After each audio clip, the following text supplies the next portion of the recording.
महसूस करता हूँ कि अभी वक्त नहीं आया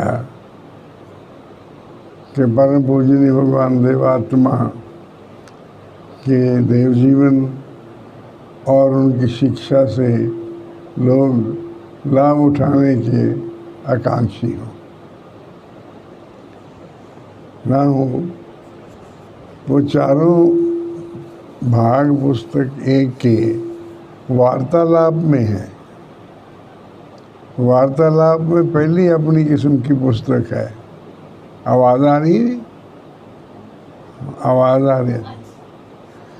पहली अब ऐसी पुस्तक है कि जो सवाल जवाब में है। उनके सवाल हैं, लोगों के जो आते रहते हैं वो सारे इकट्ठे हो गए थे और जवाब हैं।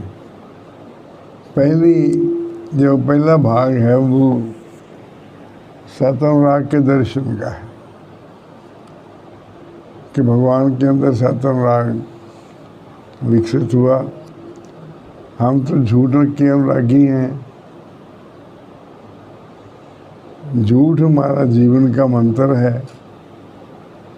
झूठ हम वो भी बोलते हैं कि जो रिक्वायर्ड ही नहीं।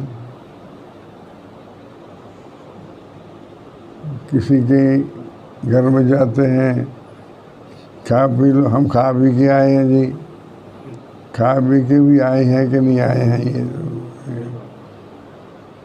चिट्ठी लिखते हैं, अत्र कुशलम तत्रस्तु, हम राजी खुशी हैं, आपकी राजी खुशी की कामना करते हैं, करते भी हैं कामना। सारा दिन का अपना रूटीन देख लीजिए। कभी वो तो गए हुए हैं जी,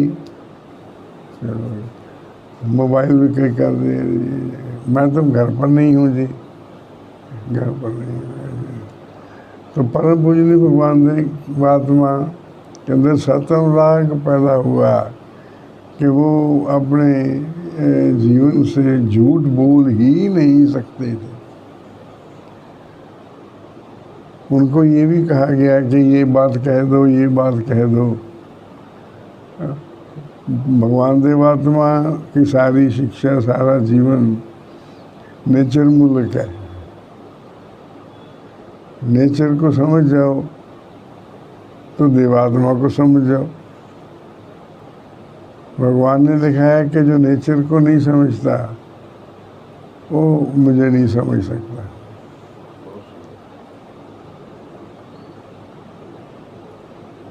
तो परम पूजनीय भगवान देवात्मा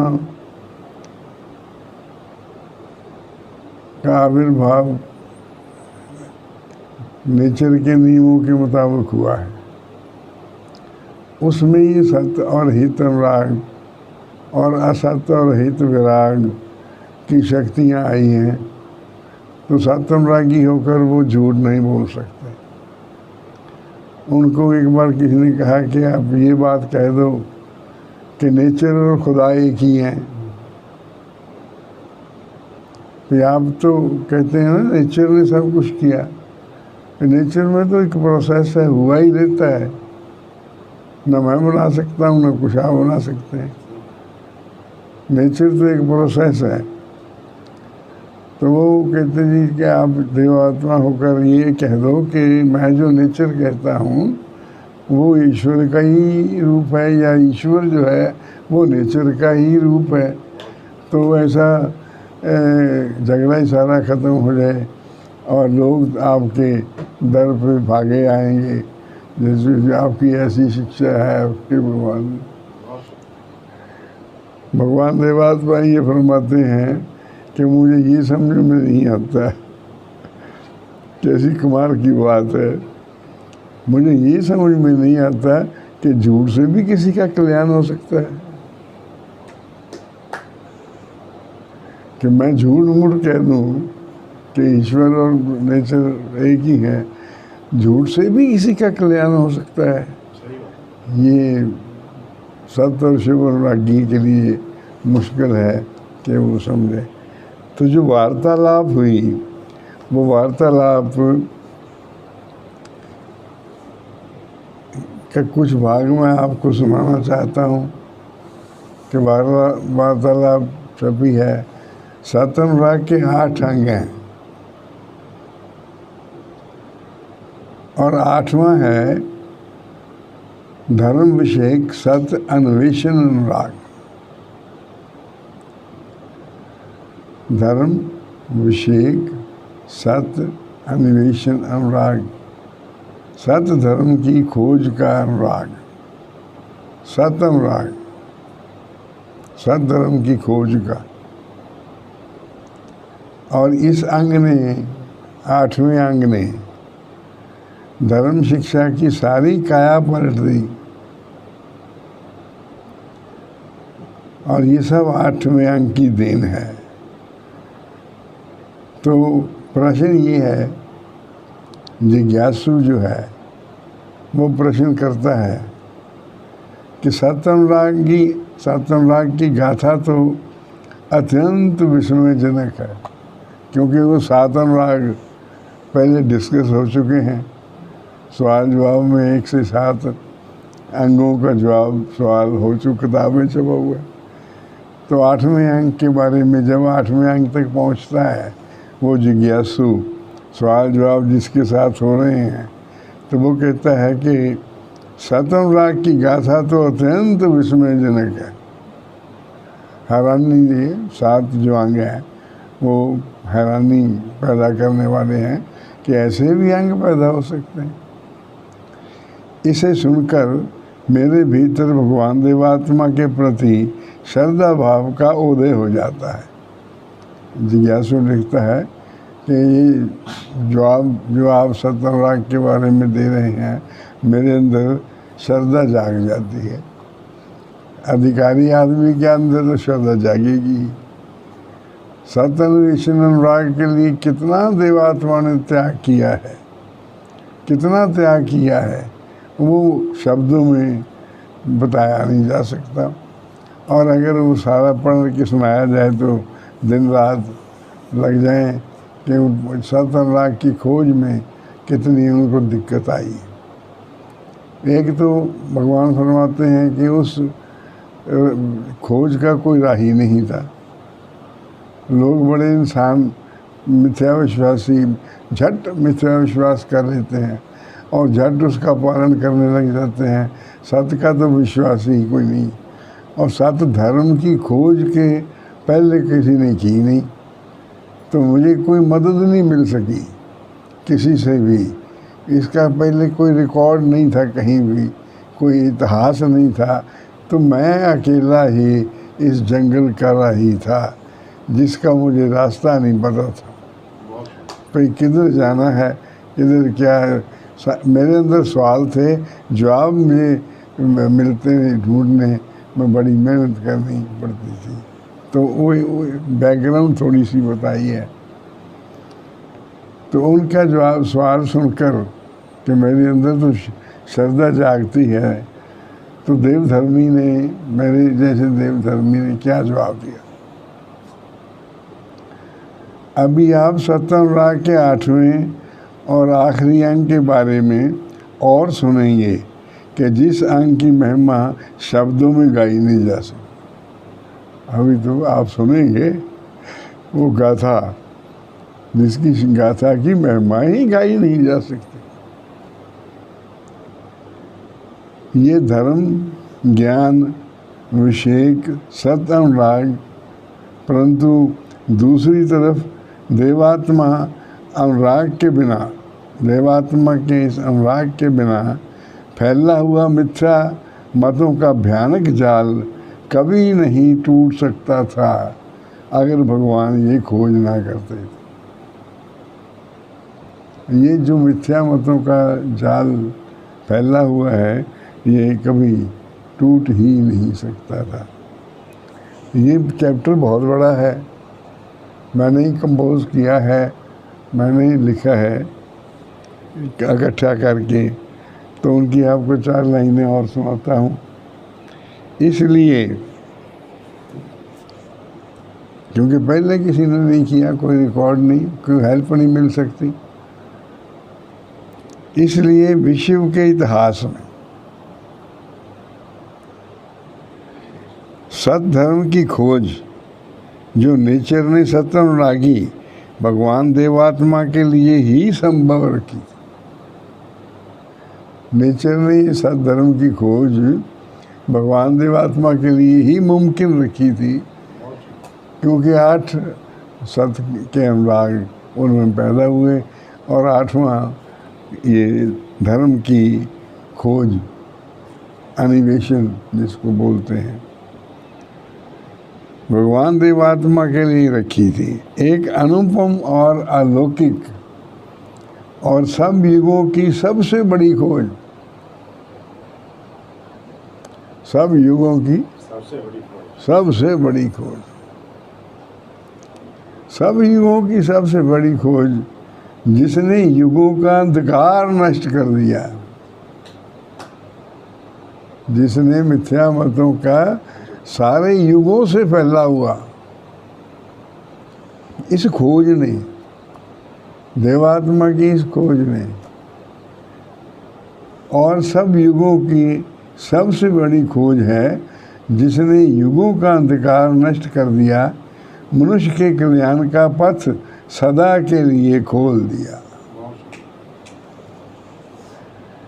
तो ये आगे इतिहास चलता है कि सात अनुराग कहाँ से आए, सात अनुराग के अंग कौन से थे, शुरू कहाँ से हुई, भगवान देवात्मा के दिल दिमाग में ये पैदा क्यों हुई कि सात अनुराग का की खोज की जाए। रास्ते में जो दिक्कतें आईं वो पूजनीय भगवान ने बर्दाश्त की, दिन रात जागे, और भगवान ने ये कहा है कि मुझे तो जंगल में छोड़ दिया किसी ने, और जंगली जानवरों का भी खतरा, लाइट भी कोई नहीं, रास्ता भी कोई नहीं, और मैं कैसे कहाँ पहुँचूँगा ये भी कोई पता नहीं। तो इसमें इस रास्ते में मेरा कोई मददगार भी नहीं, और मैं 1 साल में कुछ खोज करता हूँ तो दूसरे साल में वो गलत हो जाती।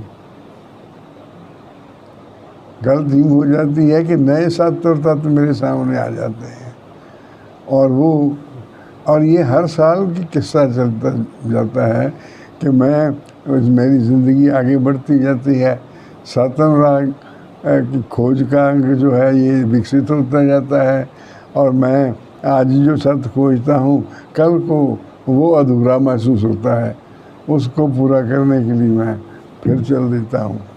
तो ये सारी ज़िंदगी पूजनीय भगवान आखिर 3-4 सालों तक ये गहर खोज करते रहे, और फिर यहाँ एंड में इसके लास्ट में मैंने दिया हुआ है ये कि भगवान देवात्मा की वाणी है, मेरे लिए भी इसके भिन्न कोई और उपाय न था, कोई उपाय, कि मैं अपने गहरे स्वभाव के अनुसार अपने लक्ष्य की तलाश में चला चलूं, कोई सहारा नहीं था। वह जब मिले और जिस तरह मिले और जहाँ मिले उसका पाना मेरे लिए ज़रूरी, मेरे प्राण के लिए ज़रूरी, मेरी जान के लिए ज़रूरी, मेरी ज़िंदगी के लिए ज़रूरी। ये सत्य का खोज पूजनीय भगवान ये देख क्या किसी चीज़ मेरी जान के लिए ज़रूरी, मैं इसके बगैर जी नहीं सकता, सात अनुराग के मेरी ज़रूरी, उसे छोड़कर मेरी किसी तरह सेरी नहीं हो सकती, तसल्ली, मेरी कोई तसल्ली नहीं हो सकती, मेरी किसी तरह बेचैनी नहीं जा सकती, जब तक मैं सत्धर्म की खोज हूँ मेरी बेचैनी नहीं जा सकती, मैं सारी रात की कई बार हाय करता रहता हूँ, उसकी प्राप्ति के बिना मेरे रोग का कोई इलाज नहीं। ये भगवान का एक छोटा सा पैरा मैंने आपको पढ़ के सुनाया कि इस खोज के बिना मुझे जो रोग लग गया था, ये उस रोग का कोई इलाज ही नहीं, मुझे उसका हो गया। तो इसमें चलते हुए आगे आखिर में लिखा है कि आखिर भगवान की खोज सफल हुई। उन्होंने सारे संसार के लिए एकमात्र सच्चा और विज्ञान मूलक धर्म खोज लिया। 8वें अंक की बरकत है। 7वें राग के ये अन्वेषण राग था और इसमें परम पूजनीय भगवान देवात्मा ने जिंदगी लगा दी। जिन्होंने छोटे मोटे वैज्ञानिक सत्य खोजे हैं उन्होंने भी जिंदगी लगा दी। उन्होंने बड़ी कुर्बानियाँ करके की है। तो भगवान भी ये फरमाते हैं कि नेचर के एक पेज को पढ़ने के लिए ज़िंदगी की कुर्बानी करनी पड़ती। उसकी सच्चाई जो एक पेज जितनी सच्चाई नेचर के नियमों की, उसके लिए ज़िंदगी कुर्बान करनी पड़ती है। नेचर अपना रहस्य, नेचर अपना ज्ञान, अपना रूप उस पर प्रकट करती है जो उसके लिए ज़िंदगी कुर्बान कर सकता है। तो भगवान देवात्मा ने सत्य धर्म और विज्ञान मूलक धर्म की खोज लिया। वह सच्चे अर्थों में सिद्धार्थ हो गए। कल्पित ईश्वर और कल्पित देवताओं, पुनर्जन्म, नरक, स्वर्ग आदि के विश्वास पूर्णतः मिथ्या और महाहानिकारक घोषित कर दिए। भगवान कहलाने वाली ईश्वर रचित इल्हामी पुस्तकों के धोखे, मोजज़े, चमत्कारों के दावे अपने असल रूप में देवात्मा ने प्रकट कर दिए। उसके लिए ग्रंथ सब। और आगे ये लिखा है कि आखिर पूजनीय भगवान ने फिर खोजा क्या। मैं भी तो बड़े लंबे चौड़े पूजनीय भगवान की खोज के इतिहास को आपको छोटी सी 15 मिनट में बताई है। आखिर फिर खोजा क्या भगवान। देवशास्त्र के 4 खंड खोजे। संसार में एकमात्र देवशास्त्र ही ऐसा शास्त्र है कि जो इस महासत्य की घोषणा करता है। ये खोजा, इस महासत्य की घोषणा करता है कि मनुष्य के आत्मा की गठन। अब जो सत्य समझ में ही नहीं आता, मिथ्यानुरागी को कैसे समझ में आएगी बात है। मनुष्य के आत्मा की गठन और उसके जीवन के विषय विविध तत्वों और क्या खोजा ये बता रहे हैं। उसके जीवन के विविध तत्वों, किसके, मेरे आपके सारे जीवन के विविध तत्वों के संबंध में नेचर के अटल नियमों, ये खोजा भगवान ने। तो इंसानी जीवन के नेचर के अटल नियमों और उसकी सत्य घटनाओं पर स्थापित नियमों पर और सत्य घटनाओं पर सत्य ज्ञान, जो सत्य ज्ञान है वो ही सत्य धर्म का ज्ञान। रास्ता कितना लंबा, खोज कितनी गहन, कुर्बानी कितनी ज़्यादा। खोज क्या, खोज देखो। आत्मा की गठन। अब आत्मा है सब, मैं आत्मा हूँ, आप भी आत्मा। आत्मा की गठन, बनावट। आत्मा की गठन जैसे शरीर की गठन है, सिर है, आंखें हैं, मुंह है, बॉडी है, बाजू है, टांगे हैं नीचे, ये गठन। हार्ट है, अंदर के अंग हैं सारे, इसको गठन कहते हैं। अब आत्मा की भी ऐसी ही गठन है। आत्मा की गठन और उसके जीवन, गठन और उसके जीवन। आत्मा की गठन क्या है और उसका जीवन क्या है। जिस दिन ये पुस्तक को कंपोज किया था मैंने, लेख तो मैंने इधर उधर से इकट्ठे किए, मेरे नहीं है, भगवान की वाणी है या उच्च आत्माओं की वाणी है, वो यूज़ किया। लेकिन जब मैं इसको कंपोज कर रहा था बुक को, तो उस वक़्त मेरे दिल में ये कई बार ख्याल आया कि पाँव में घुंघरू बांध के नाचो, इतने बड़े सत्य हैं, इतने कमाल के सत्य हैं कि ये मैं अपने आप से ये कहता था कि ऐ यशपाल, तेरी किस्मत में ये कहाँ लिखा था कि ये जैसा तो को जान सके। ये इतने बड़े कमाल के साथ कि आत्मा की भी गठन है, बस सुना ही था आत्मा है। अभी कल अखबार में एक आया आर्टिकल, मैं वो रखना चाहता था पर रखा नहीं, फिर मैं मिथ्या को कितना इकट्ठा करेंगे। कहते जब इंसान मर जाता है तो जब उसको जला देते हैं तो जाके, तो उसकी आत्मा जब तक सारे रिश्तेदार चले नहीं जाते उसके पास खड़ी रहती है। उनका वो आंसर देते हैं वो क्यों खड़ी रहती है। आत्मा की गठन में ही ये नहीं है।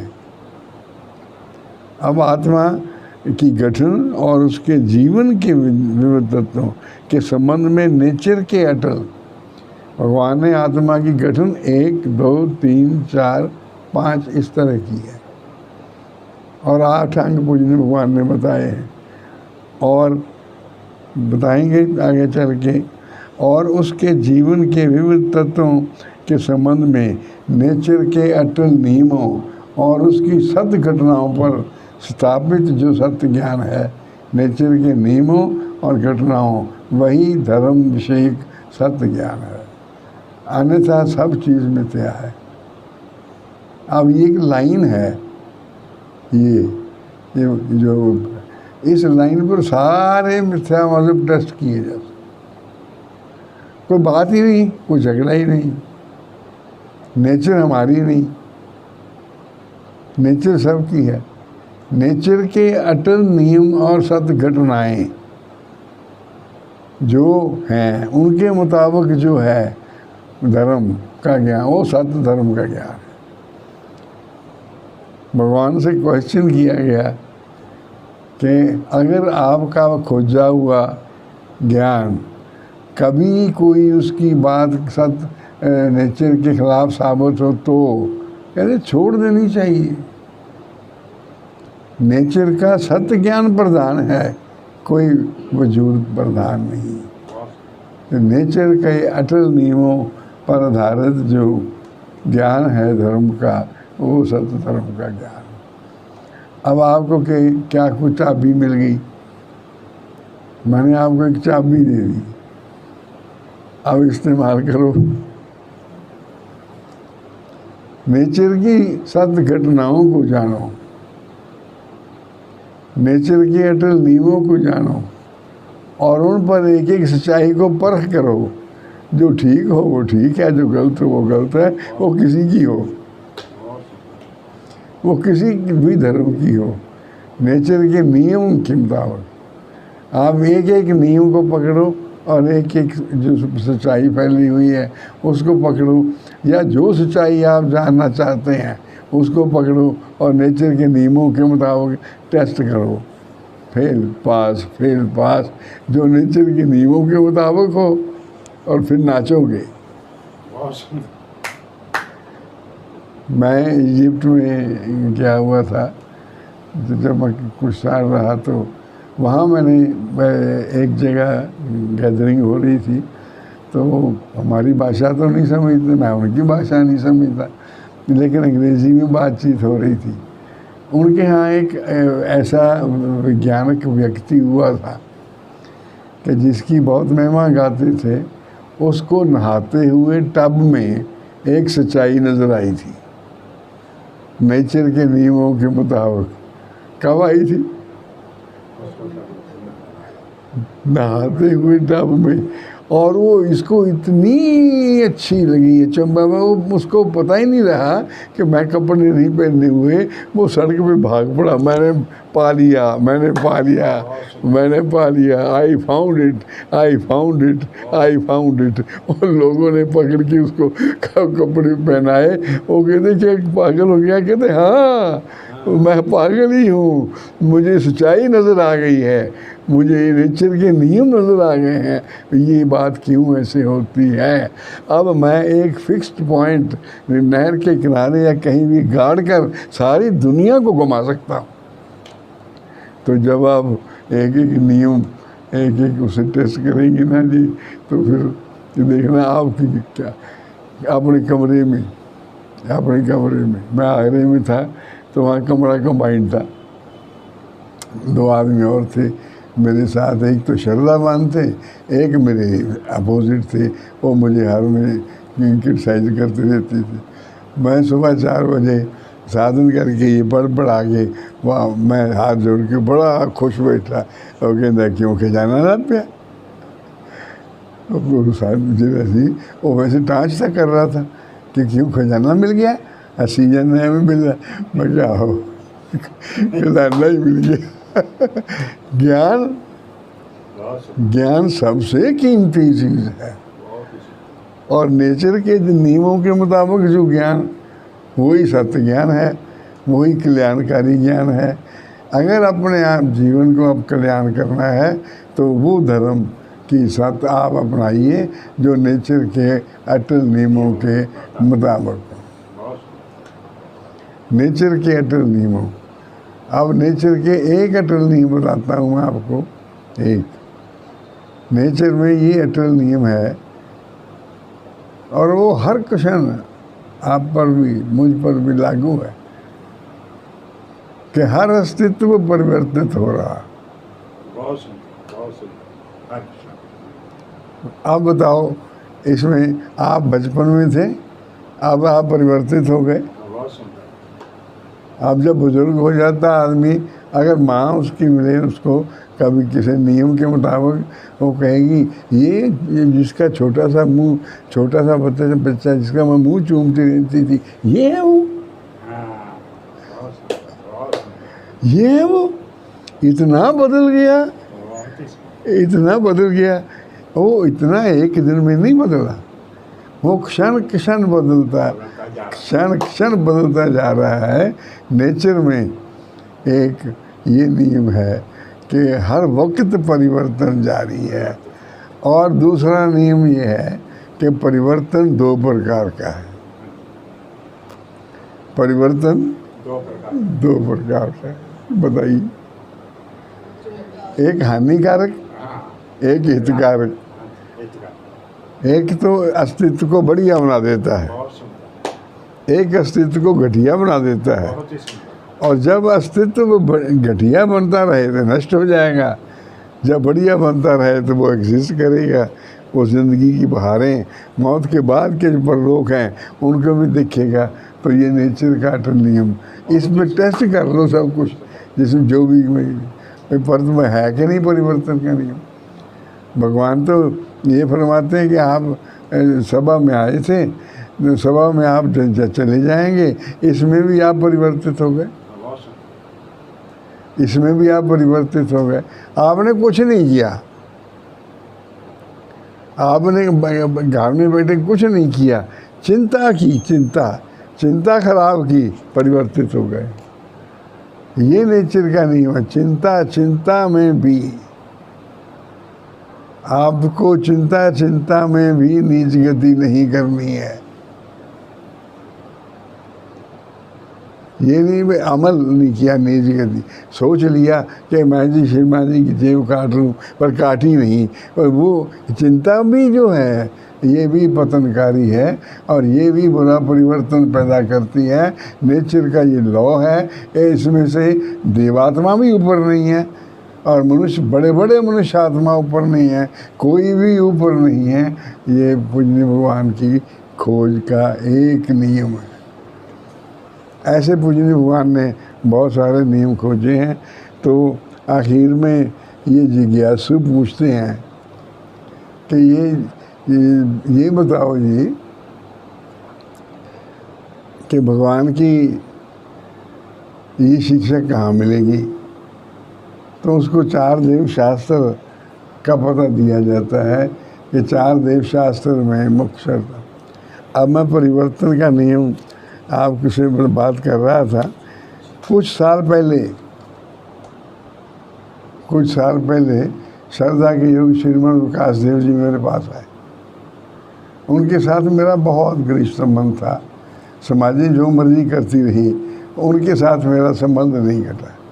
तो मैंने उनसे कहा कि अब आप काफ़ी एज्ड हो गए हैं, तो वो 90 क्रॉस कर चुके थे उस वक्त। तो मैंने कहा आप काफ़ी एज्ड हो गए हैं, मेरे घर में एक बार अपने चरण डाल दो। वो कहते यशपाल, चरण काहे की हैं, चरण तो देवात्मा के, हम तो मनुष्य आत्मा हैं। लेकिन मैं आपकी बात को ठुकरा नहीं सकता। मैं आऊँगा घर आपके, मैं कहा जी मैं कार भेज दूँ? नहीं कहते समाज से कार मांग लेता हूँ। तो फिर मैं आपके वो यहाँ आए। परिवर्तन की मैं बात कर रहा था। श्रीमान विकास देव जी के साथ मैं खड़ा हूँ। अब देखिए,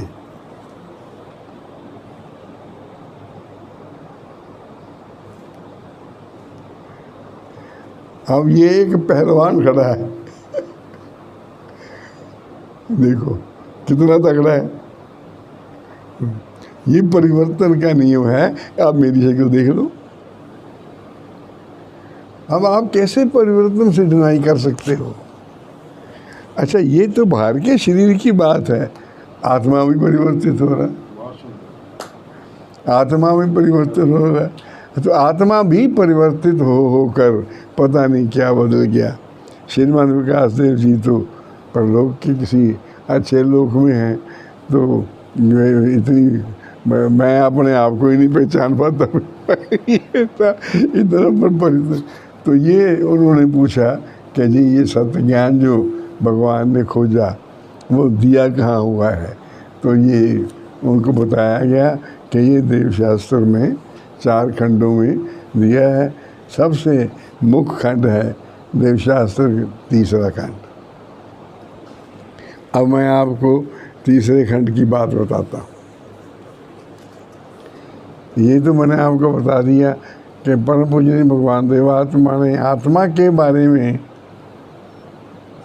के बारे में सारी खोज की है और आत्मा का सत्य ज्ञान खोजा है। और ये बताया है कि आत्मा के बारे में जो ज्ञान नेचर के नियमों के मुताबिक है वो सत्य ज्ञान है। अब देवशास्त्र 3रा खंड जब मैं खोलता हूँ तो एक इसमें चैप्टर है,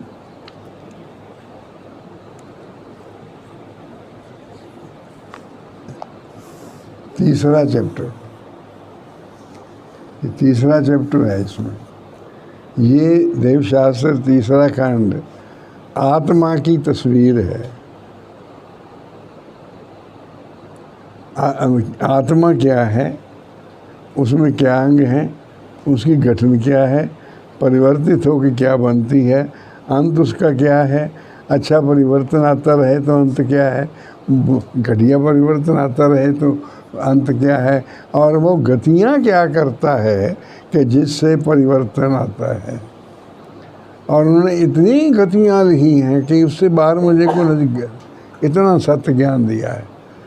तो 3रे चैप्टर में जो फरमाते हैं पूजनीय भगवान, उसका मैं आपको हेडिंग पढ़ के सुनाता। देवशास्त्र तो आपने पढ़ना है अगर आपको शौक हो कि हाँ सत्य ज्ञान चाहिए तो फिर आप देवशास्त्र का अध्ययन कर लेना। ये 3रा अध्याय है मनुष्य जगत में से अधिकारी जनों की। अब अधिकारी जन, हर काम का हर एक तो अधिकारी होता नहीं, हर ज्ञान का हर एक अधिकारी नहीं होता। वो कहते क्या बात कर दी, वो तो एक जगह सभा कर रहे थे बहुत, सभा जोर जोर से बोल रहे थे सभापति जी, तो एक लेडी रोती गिरी, वो आखिर तक रोती रही। तो उनको बाद में पूछा कि बीबी तेन मतलब की नजर आया कि तू इन्ना रोंदी रही? कहती जी मेरे घर से कट्टा भी इदा ही अड़ा अड़ा के मर गया सी, तो ये बंदा इन्नी उच्ची उच्ची बोल रहा सी, मैं सोचा कि शायद सवेरे मर जाना है नहीं। अब ये बात समझ में आती, जब किसी के अंदर योग्यता ही नहीं होती तो उसको बात ही समझ में नहीं आती, वो उसके ऊपर से निकल जाती है। अब आत्मा का ज्ञान, वो मैं ये तो बहुत बेचारी बूढ़ी और बेसमझ औरत थी, जो लोग मेरे से वास्ता पड़ता है, उनमें से कईयों से बात हुई थी, आपका आत्मा परिवर्तित हो रहा है। कहते जी आपका भी हो रहा है? मैंने कहा हाँ। तो सारी दुनिया का हो रहा है, सारी दुनिया का परिवर्तित हो रहा है, तो सारी दुनिया का नीच परिवर्तन हो रहा है। मैं क्या जो नीच गतियाँ कर रहे हैं ना जी, उनके सारी दुनिया में नीच परिवर्तन आ रहा है। कहते हैं वो सारे कहाँ जाएंगे? मैं क्या ये तो अदम लोक में जाएंगे या एक दूसरे लोक में जाएंगे। कहते जी मैं भी चला गया था की हर जाए, जिथे मैं पिंड दा चुना उत्थे माई दी बच्ची भी तुरी फिरूगी बिच, सारे जने जब भुगती जाएंगे तो मैं भी भुगत लूँगा पीछे। उनको ये गंभीरता ही समझ में नहीं आती कि आत्मा के सत्य ज्ञान का और अज्ञान का क्या फर्क है, और आत्मा के सत्य ज्ञान पर अमल करना और वो इंसान का क्या हासिल होगा, और जो अमल नहीं करेगा वो क्या हासिल होगा। तो ये आकांक्षा ही नहीं है। तो इसमें अधिकारी जनों, मैंने आपको बताया कि अधिकारी, अब वो जो कहता है कि मैं तो जी मुँह डंडे पहन ना, तो जड़ा कि यम लोग है, यम लोग जिसे जाना पड़ेगा, यम लोग तो डंडे पहन के ना खा लाँगे, कोई गल नहीं। अब ये कौन करे कि कोई नीच गति परिवर्तन आ गया, अब ये मृत्यु हो जाएगी, ये परिवर्तन, नीच परिवर्तन से क्या होता है, ये सारा बड़ा ज्ञान, कौन ज्ञान हासिल करे, कौन ये लेबर करे, कौन मुसीबत करे, वो आना देखा।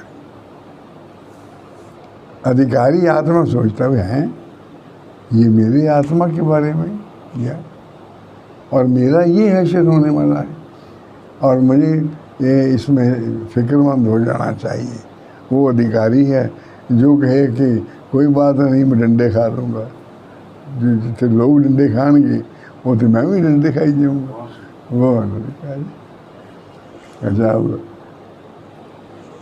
अधिकारी जनों की नाना प्रकार की महा हानिकारक आत्मिक बोधता, आत्मा का ज्ञान न होना, अबोधता है, को दूर करने और उनमें उच्च परिवर्तन लाने। आत्मिक अबोधता को दूर करने, ये तीसरा चैप्टर है देवशास्त्र का, उसका हेडिंग है ये, मैं आपको जो सुना रहा हूँ। आत्मिक, उसमें उच्च परिवर्तन लाने के लिए नेचर के नियम अनुसार, नेचर के नियम अनुसार, देवात्मा नेचर के नियम अनुसार आए हैं, आप भी नेचर के नियम अनुसार आए हैं, मैं भी नेचर के नियम अनुसार आया। जो नियम हम पूरे करेंगे वो हमारा अंजाम होगा। नेचर के नियम अनुसार देव सूर्य देवात्मा का आविर्भाव। इसमें ये एक ऊपर का हेडिंग सुनाया है मैंने आपको, भाई आत्मिक अबोधता को दूर करने के लिए।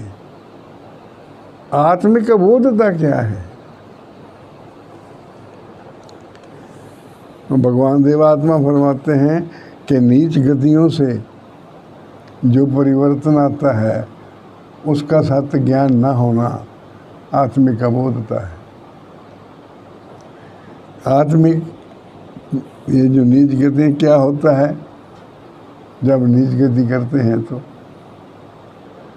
परिवर्तन आता है। आत्मिक अंधकार और कठोरता पैदा होती है। एक आत्मा जो कोई जानवर का कत्ल कर रहा है वो चीखे मार के रोता है। एक आत्मा के आत्मा कठोर हो गया। आत्मा अंधकारमय हो जाता है कि उसको सच्चाइयाँ नजर नहीं आती। आत्मा कठोर हो जाता है कि उस पर असर ही नहीं होता, उसकी दृष्टि उल्टी हो जाती है। अब ये सत्य ज्ञान है भगवान देवात्मा ने दिया। आत्मा की दृष्टि उल्टी हो जाती है। उल्टी दृष्टि में पूजनीय भगवान ने 20 बातें लिखी हैं कि 20 बातें सच्चाई के खिलाफ उसको नजर आती हैं। एक बात बताता हूँ मैं आपको।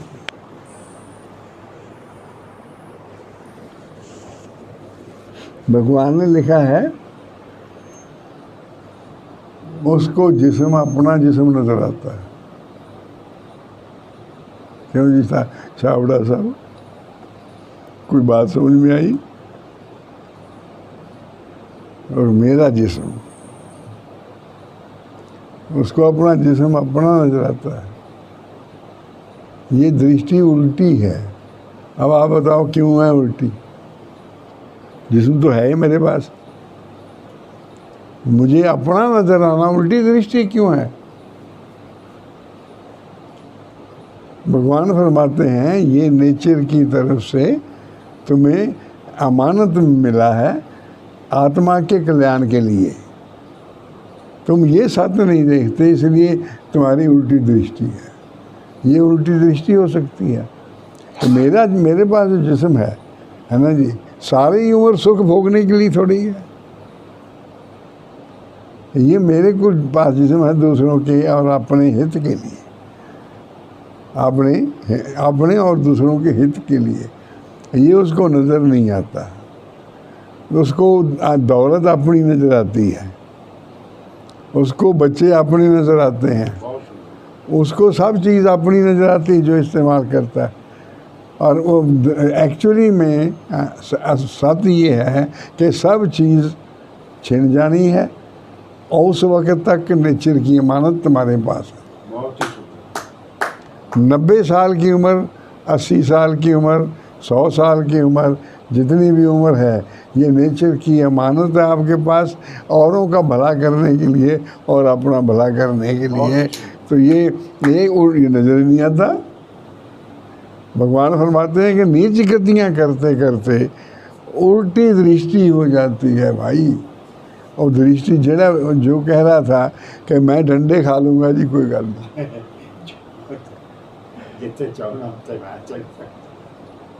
कि जी मैं डंडे ही खा लूँगा, उल्टी दृष्टि है। अरे भाई भाई श्रीमान मुल्खराज जी, वो इनका बेटा 3 महीने से नहीं आ रहा, उसकी अपनी कुछ दिक्कतें होंगी। तो मुल्खराज जी ने कहा कि भाव प्रकाश कर रहे थे उन्होंने, तो कहा ये किया पाप, मैंने ये किया पाप, मैंने ये किया और अब मैं बदल गया हूँ, अब मैं सुधार कर लिया है मुझे।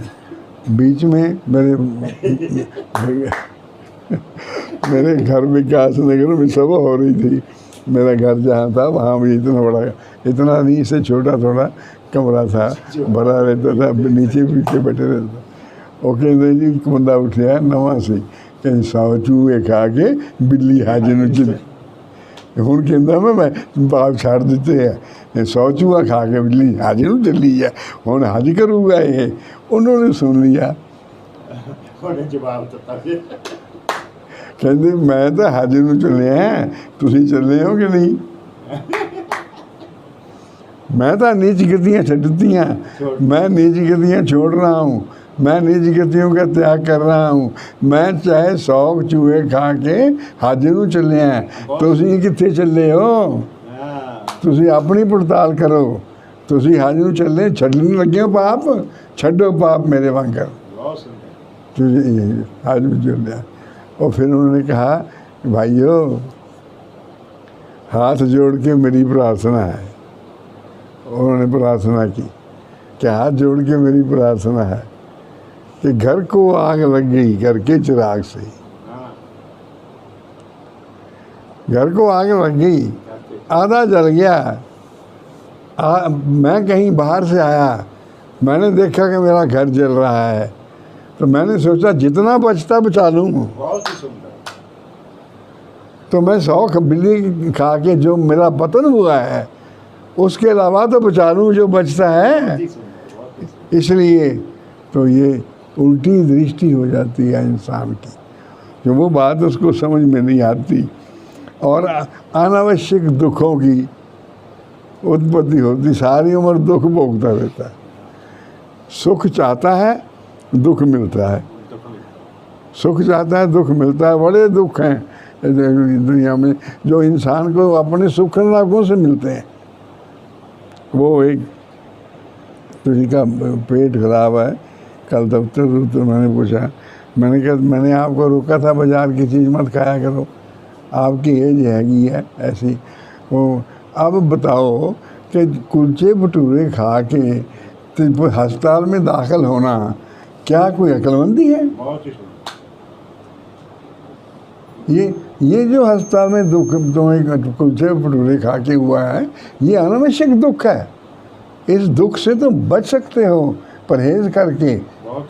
तुम्हें ये सच्चाई नज़र नहीं आती, तो इसको पूजनीय भगवान कहते हैं कि उल्टी दृष्टि है। एक आदमी रास्ते में मैं आ रहा था, बड़े ज़िंदगी गुजर गई घटनाएं देखते हुए, गोलगप्पे खा रहा था।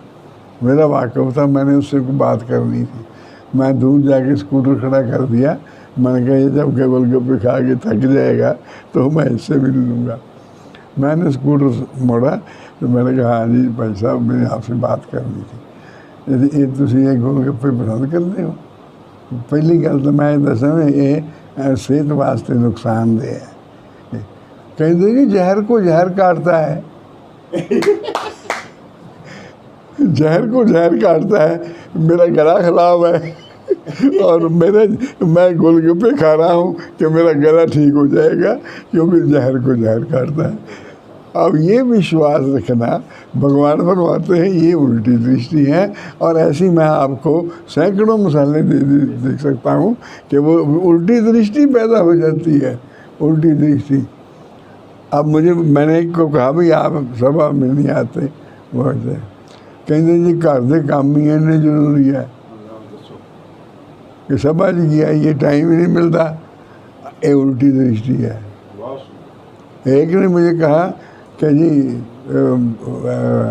घर अकेला वाइफ को कैसे छोड़ के आए, सामने इतवार ही तो होंगे, एक इतवार नूं कपड़े धोने होंगे आ, इतवार नूं ये करना होंगे, इतवार नूं वो करना होंगे। आत्मा की भलाई के सामने ये उल्टी दृष्टि है।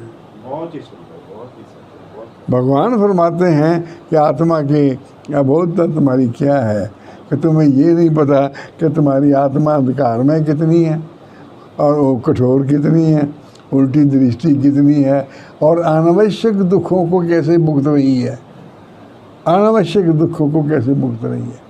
वो एक वाकफ थे, उनके बेटे का चंडीगढ़ रोड पर एक्सीडेंट हो गया, बड़े सालों की बात है।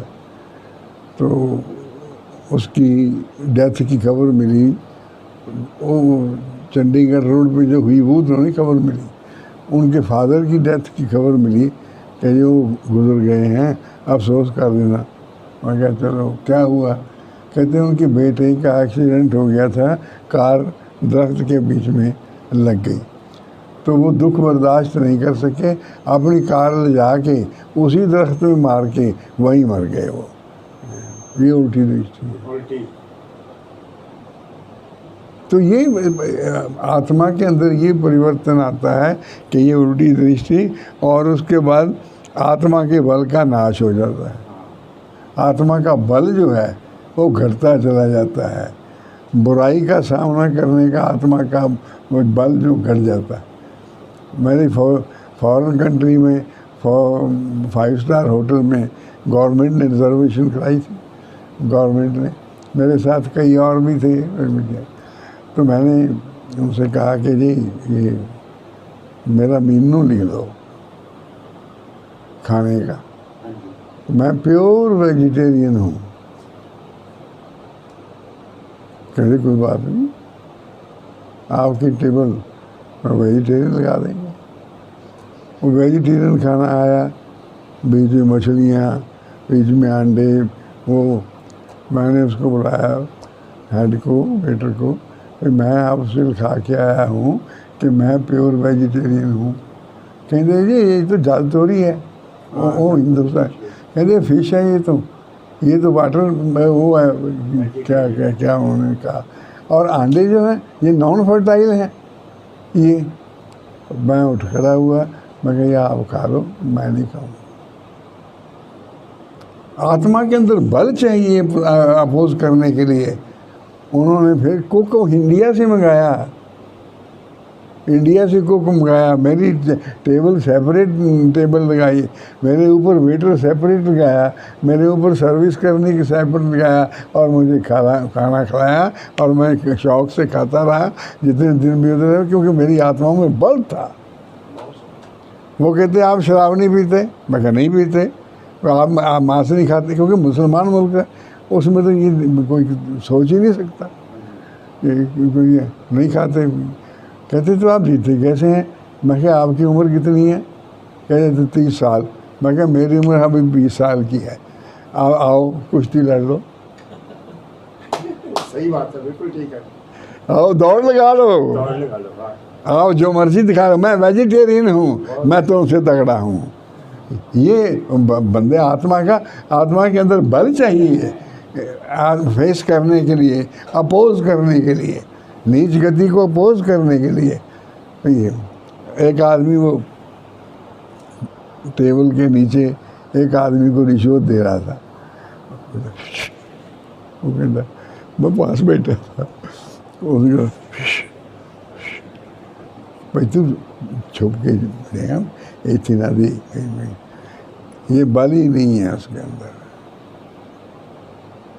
कि कोई जवाब दे सके। मतलब आत्मा का बल ही सारा ख़त्म हो जाता है। और चल कोई नहीं, ताकि है, चल कोई नहीं, ताकि है, ये चल कोई नहीं, ताकि है। और जब आत्मा का बल घटता जाता है तो एक दिन बोलो राम जिसको कहते आत्मा का बल घटता जाता है। ये आदमी की उल्टी दृष्टि है। क्या उल्टी दृष्टि है? कि उसको ये नज़र नहीं आ रहा कि नीच गति या पाप करने से मेरे आत्मा का बल घट रहा है, और मेरे आत्मा का बल घटते घटते एक दिन पूर्णतः नष्ट हो जाएगा, और मेरा अस्तित्व जो है वो ख़त्म हो जाएगा।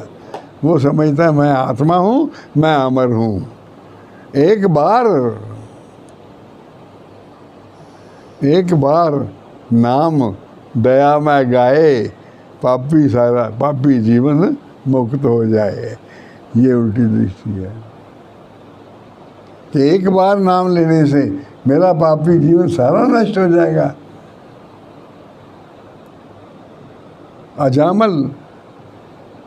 अजामल की कथा आती है। अजामल प्रीत पुत्र पति की नहीं, कह नारायण बरायो रे, यम कंकर मार बदारे। उन्हें बेटे को नारायण, और नारायण का नाम जो लिया ज़बान पर, तो सारे जब यम आए थे वो सब भाग गए। कहते हैं नाम नारायण ले लिया। ये उल्टी तो परम पूजनीय भगवान देवात्मन ये देवशास्त्र तीसरे खंड में ये लिखते हैं, और तीसरे चैप्टर में, कि ये जो आत्मी का बोधता है, आत्मा के बल के नाश के बारे में जितना ज्ञान है, मैं उस अबोधता को दूर करने, किसकी दूर करने? अधिकारी आत्माओं की दूर करने। अधिकारी आत्माओं की दूर करने के लिए नेचर के नियमों के अनुसार मेरा आविर्भाव हुआ है। और मैं देव सूर्य, अपने आप को लिखा है कि नेचर के नियमों के अनुसार देव सूर्य, देव आत्मा का आविर्भाव हुआ। तो ये आप चैप्टर पढ़ें, ये तीसरा चैप्टर है, बहुत अच्छा है। इसका मैं अब आपको और अबोधता क्या है उसके बारे में थोड़ा सा बता देता हूँ। इसके जो पहला शुरू है उसके ऊपर मैंने एक स्लिप अपनी लगा रखी है। ये स्लिप है, जो जानते हैं, जो जानते हैं कि जानते हैं। बहुत गूढ़ नहीं है, लेकिन किसी ने मुझे बहुत अच्छी किताब भेजी, जीने की कला, जीने की कला, art of living and living, art of living. वो तो आर्ट ऑफ लिविंग जो है एक हाँ है, वो उन्होंने, वो उसमें आर्ट ऑफ लिविंग नहीं है। तो ये बहुत काबिल श्रेष्ठ आत्मा है जिन्होंने अंग्रेजी किताब लिखी है, art of living and living. रहना कैसे है और इस दुनिया का त्याग कैसे करना है, उसमें बहुत कीमती ज्ञान दिया। उसको पढ़ के मैंने ये लिखा है कि जो जानते हैं कि जानते हैं और नहीं जानते। क्यों राजकुमार जी, पहेली है ना, कहोगे सभा थोड़ी करा रहे हो, पहेलियाँ बुझा रहे हो।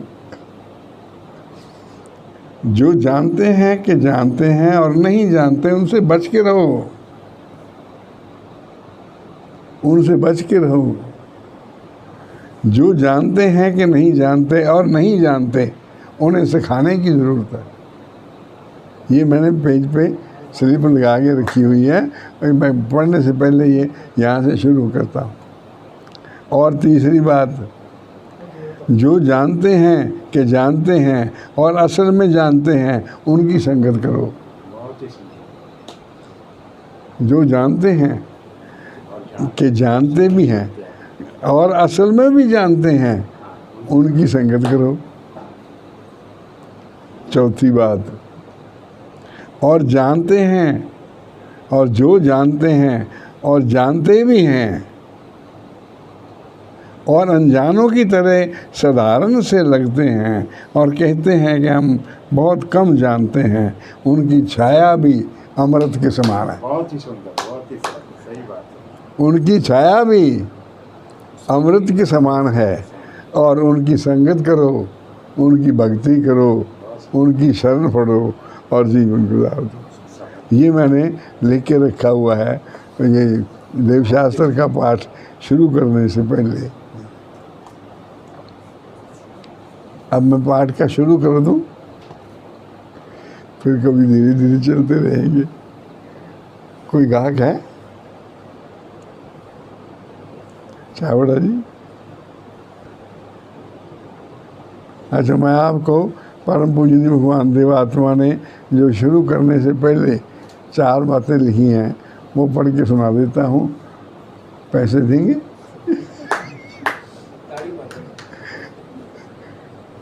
मुफ्त सुना दूँ? अब मैंने ये बात आपको क्यों कही? परम पूजनीय भगवान ने ज्ञान मुफ्त दिया है हमें, कुछ नहीं लिया।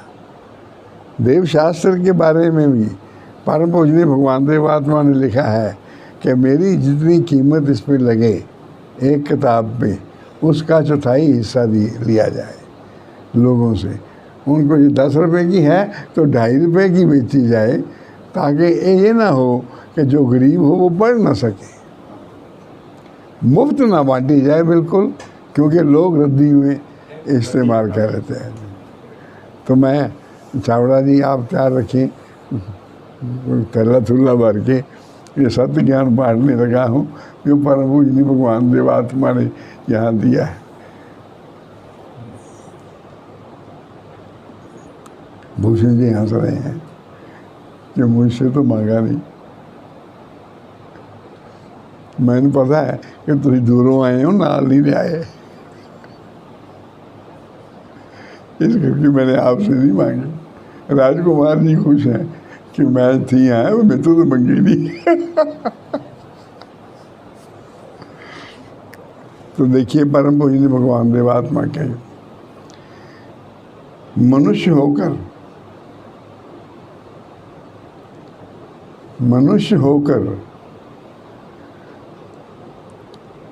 होकर जो जन अपने ही अस्तित्व के विषय में सत्य ज्ञान लाभ करने की कोई आकांक्षा नहीं रखता, उससे बढ़कर और कृपा पात्र कोई हो नहीं सकता।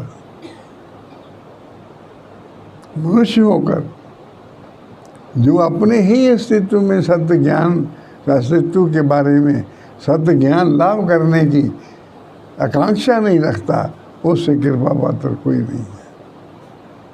अब हम देखिए कि हम कृपा पात्र हैं कि नहीं है।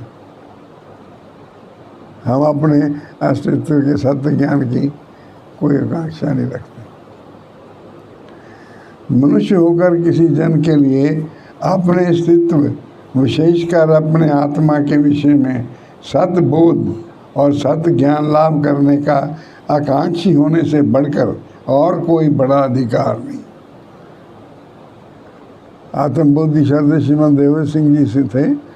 वो कहते मैं राजाओं, महाराजाओं, बड़े बड़े अफसरों, बड़े बड़े जो कहलाते हैं, सबसे ज़्यादा सौभाग्यवान हूँ कि मुझे अपने आत्मा का ज्ञान मिला है।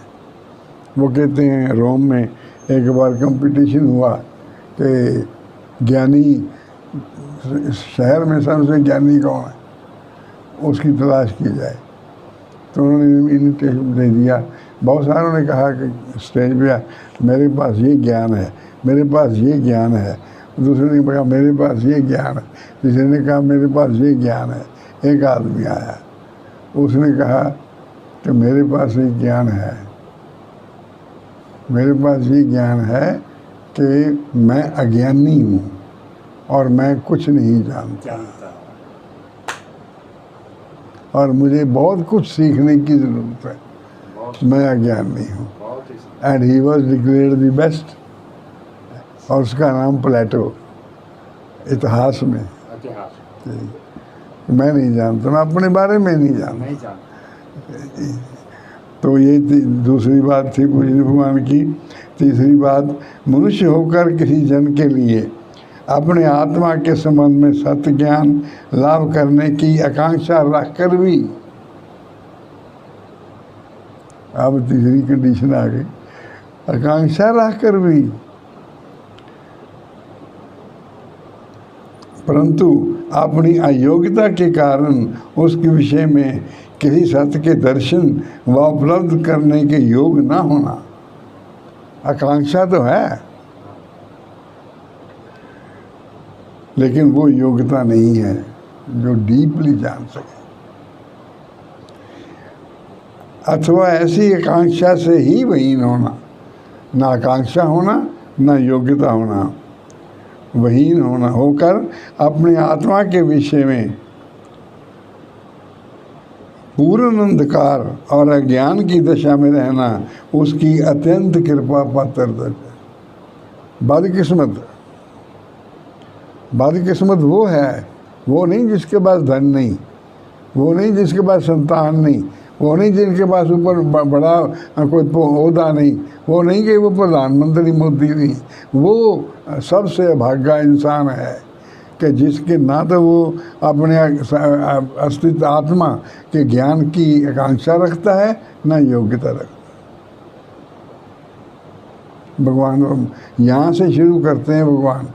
तो ये चौथी बात है कि मनुष्य होकर किसी जन के लिए अपने आत्मा के संबंध में सत्य बोध और सत्य ज्ञान लाभ करने के योग होना और उसकी प्राप्ति का शुभ अवसर पा भी लेना उसका महान श्रेष्ठ अधिकार है। और वो महान सौभाग्यवान है कि जो योग भी हो और आकांक्षा भी रखे और उसको ऐसे हालात मिल जाएं कि उसको अपने अस्तित्व का ज्ञान मिल जाए। हम दफ्तर में बैठे होते थे तो 2-3 आदमी और साथ होते थे। मैं एक पहले दिन यहाँ से शुरू किया कि वो जब मैं चार्ज लिया, मैं कुर्सी पे बैठा तो एक असिस्टेंट जो था वो 15-20 मिनट के बाद सिगरेट लगा दे, वो धुआं कमरे में फैला दे, मेरी तो मुसीबत खड़ी हो गई भाई बने। मैंने कहा जी आप सिगरेट जाके बाहर पी लें, और जूनियर था मेरे से, कहते जी smoking is my worth right. बताओ इतनी उल्टी दृष्टि। बहुत अच्छे भाई बात। मैं क्या तेरे फेफड़े गल जाएंगे, हाँ कहते मेरे है गल जान, हेलो मैं तेरा दिमाग खराब हो जाऊ, तू दिमाग नू चढ़ जाऊ, हार्ट काला हो जाऊ तेरा, जे छाती दे फेफड़े जाल ही लग जूगी ਉਹਦੇ ਨਾਲ, ਤੇ ਤੂੰ ਜਿਹੜਾ ਕੁਛ ਕਰ ਰਿਹਾ ਇਹਦਾ ਇੱਕ ਹਿੱਸਾ ਮੈਨੂੰ ਵੀ ਮਿਲ ਰਿਹਾ ਹੈ, हाँ सही बात। क्योंकि तू मेरे दफ्तर 'ਚ बैठा है। वो कहता जी कुछ ठिठक सा गया, मैंने उसको एक किताब पढ़ने के लिए दे दी, उन्हें 4 दिन की छुट्टी लेके वो किताब पढ़ ली। वो कहने लगा दफ्तर में आके बाबूजी मैं सिगरेट छाड़ता, नहीं मैं सिगरेट छाड़ती। मैं क्या आज मैं तेरी गिनती सौभाग्यवान आत्मा से लिख रहे हैं, सौभाग्यवान पर कहते मैं आपके लिए गिफ्ट लाया, मेरे लिए गिफ्ट लाया। मैं लिफाफा जाके लिया जेब चो, वो गिफ्ट की सी, बारियां से काफी अच्छा। गिफ्ट की सी माचिस और सिगरेट की डब्बी। मैं क्या एक ही है, कहते ये आखिरी है, ये तुसी फेंक दो, मैं आज तो बाद ना खरीदूँगा ना पीऊँगा ना पिलाऊँगा मैं तो। सही बात। और उन्होंने जीवन भेंट किया, आगे ज़िंदगी में बात उन्नति की, उनकी कथाएं मैं आपको सुनाता रहता हूँ। और वो सोलन जाके श्रीमान कुलवंत सिंह जी की सभा सुन के बाहर निकले, तो मैं क्या कैसी लगी सभा, कहते खौफनाक, खौफनाक।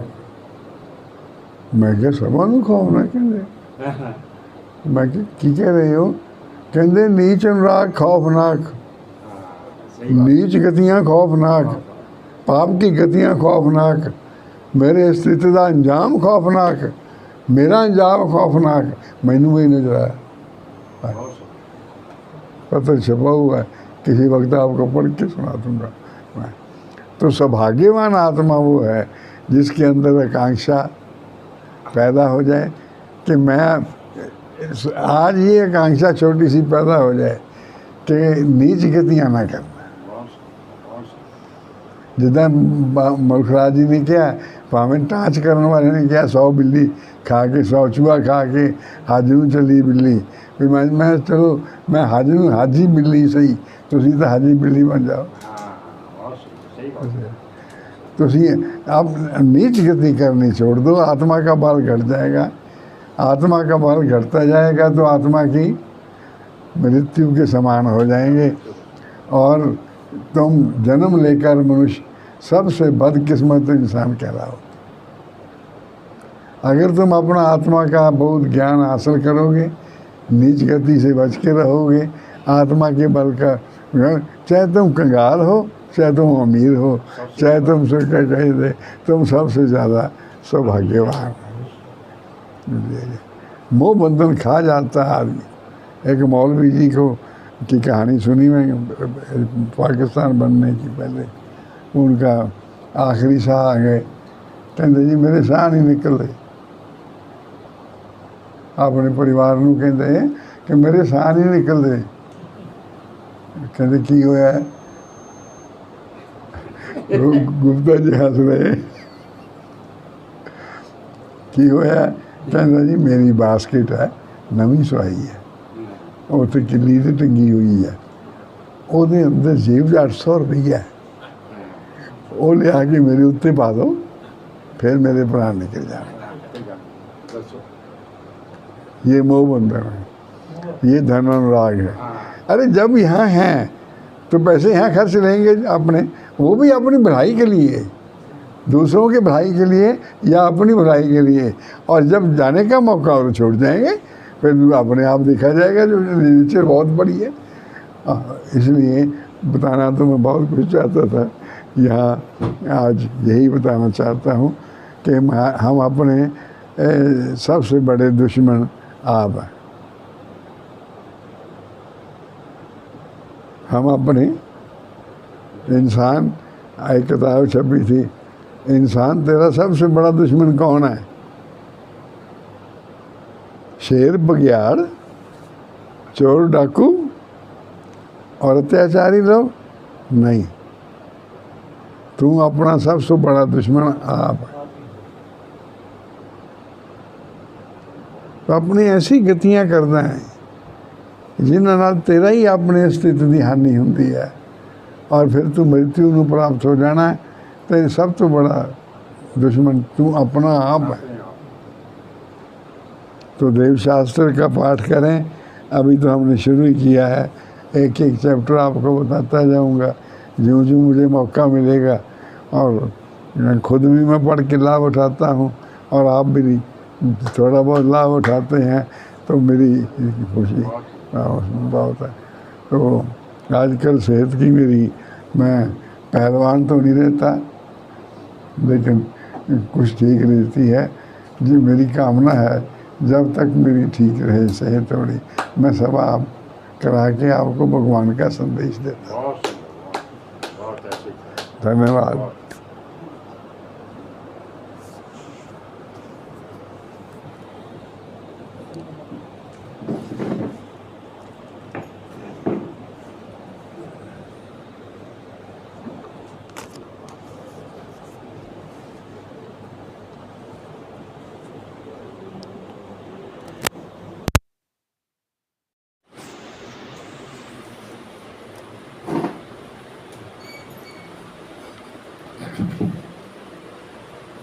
आदर और सम्मान के योग प्यारे धर्म संबंधी सब देव की जय। धन है विजय गुरु भगवान, धन है देव गुरु भगवान, धन है देव भगवान, धन है देव गुरु भगवान। सत्य और शिव सुंदर जिनका, सत्य और शिव सुंदर जिनका, महालक्ष्मण रूप महान, महालक्ष्मण रूप महान, धन है देव गुरु भगवान, धन है देव गुरु भगवान। महालक्ष्य जिन साधन कीना, महालक्ष्य जिन साधन कीना, जीवन अपना कर कुर्बान, जीवन अपना कर कुर्बान, धन है देव गुरु भगवान, धन है देव गुरु भगवान।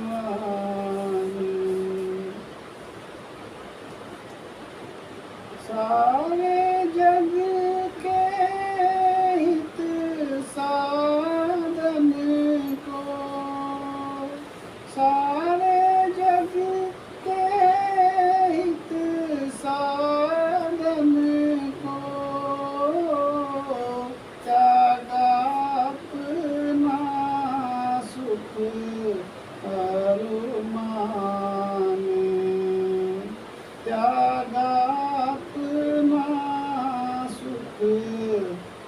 फरमान, धन है देव गुरु भगवान,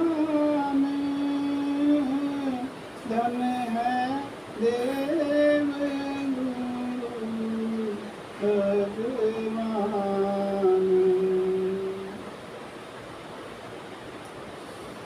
घोर से घोर उठाए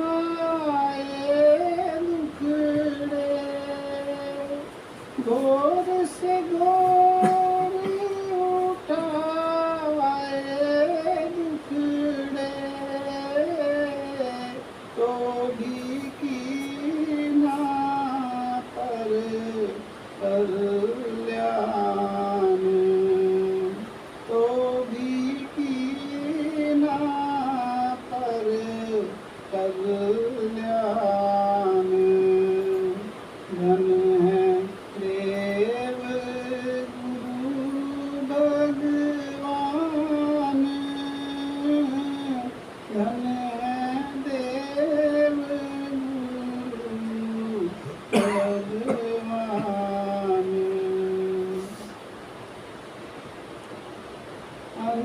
अंधकार से काढ़ा हमको, अंधकार से काढ़ा हमको, देकर सत्य धर्म का ज्ञान, देकर सत्य धर्म का ज्ञान। धन है देव गुरु भगवान, धन है देव गुरु भगवान।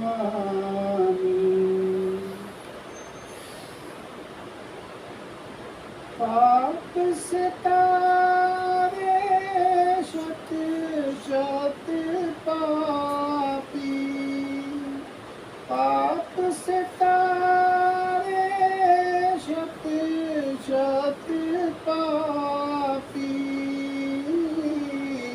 निज शक्ति करके अरदान, निज शक्ति करके अरदान। धन है देव गुरु भगवान, धन है देव गुरु भगवान। ऐसे देव गुरु जी की महिमा, ऐसे देव गुरु जी की महिमा, नगर नगर हम करे मान, नगर नगर हम करे मान। धन है देव गुरु भगवान, धन है देव गुरु भगवान, धन है देव गुरु भगवान।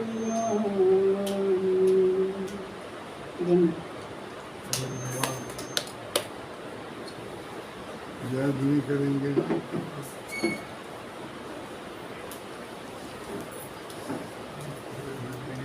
तो मुश्किल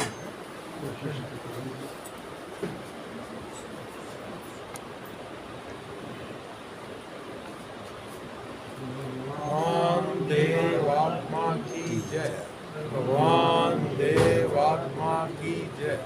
भगवान देवात्मा की जय। भगवान देवात्मा की जय।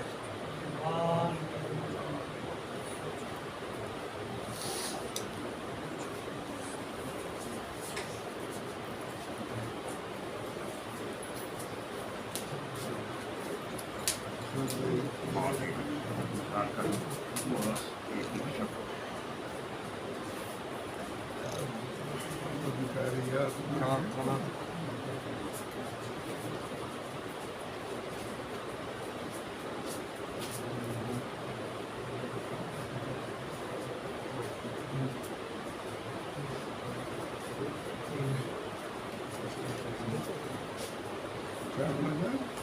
वही ना करियो पैसे मांगूंगा नहीं।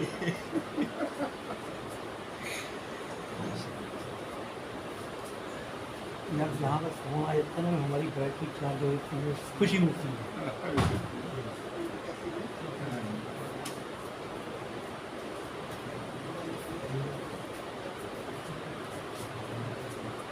ठीक हो गया। अब ठीक है तो विदा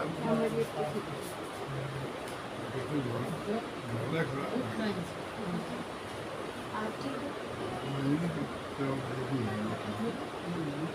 I can go sit better.